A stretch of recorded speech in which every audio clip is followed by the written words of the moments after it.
नमस्कार विद्यार्थी मित्रांनो, आज आपण वर्तुळाच्या एकरूप जीवा व त्यांचे केंद्रापासूनचे अंतर या संबंधीचे गुणधर्म अभ्यासणार आहोत। एकरूप जीवांचे गुणधर्म प्रमेय।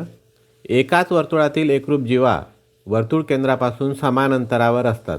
या ठिकाणी आकृतीत जीवा AB आणि जीवा CD ह्या वर्तुळ केंद्र O पासून समान अंतरावर असल्याचं आपल्याला सिद्ध करायचं आहे। पक्ष O केंद्र असलेल्या वर्तुळात जीवा AB एकरूप जीवा CD म्हणजेच AB आणि CD या दोन जीवा एकरूप आहेत। त्याचप्रमाणे OP लंब AB, त्याचप्रमाणे OQ लंब CD म्हणजेच O केंद्रापासून दोन्ही जीवांवर लंब काढलेले आहेत।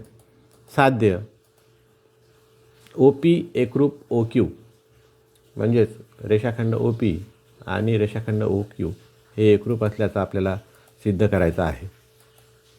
रचना, या ठिकाणी आपल्याला आकृतीत काही रचना करावी लागेल। त्या ठिकाणी रचनेमध्ये रेख OA आणि रेख OD या वर्तुळ केंद्रापासून दोन त्रिज्या या आपण जीवावर काढलेल्या आहेत। त्यामुळे सिद्धता AP बरोबर 1/2 AB, OP हा जीवेवर टाकलेला लंब असल्यामुळे तो जीवेला दुभागतो आणि म्हणून AP बरोबर 1/2 AB जीवेच्या निम्मे ही बाजू आहे।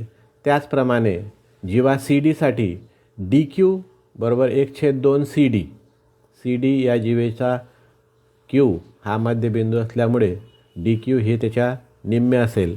यासाठी आपण वर्तुळ केंद्रातून जीवेवर टाकलेला लंब जीवेला दुभागतो या प्रमेयाचा उपयोग केलेला आहे।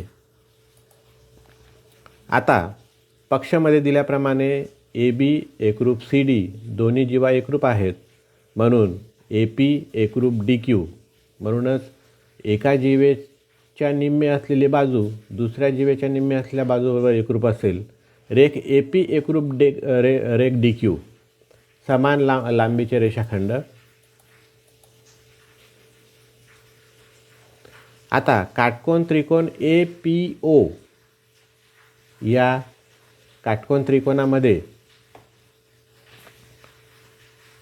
आणि त्याचप्रमाणे DQO या दुसऱ्या काटकोन त्रिकोणामध्ये आकृतीत हा एक काटकोन त्रिकोण आहे आणि हा एक काटकोन त्रिकोण आहे। या दोन काटकोन त्रिकोणामध्ये रेख AP एकरूप रेख DQ 1 मध्ये सांगितल्याप्रमाणे, त्याचप्रमाणे रेख OA एकरूप रेख OD एकाच वर्तुळाच्या समान त्रिज्या आहेत आणि म्हणून त्रिकोण APO एकरूप त्रिकोण DQO कर्णभुजा प्रमेयानुसार हे दोन त्रिकोण एकरूप आहेत आणि म्हणून OP एकरूप OQ एकरूप रेषाखंडांची लांबी किंवा एकरूप त्रिकोणाच्या त्या संगत बाजू आहेत, म्हणून त्या दोन बाजू ज्या आहेत त्या एकरूप आहेत। यावरून आपण हे सिद्ध करू शकलो की वर्तुळातील एकरूप जीवा वर्तुळ केंद्रापासून समान अंतरावर असतात।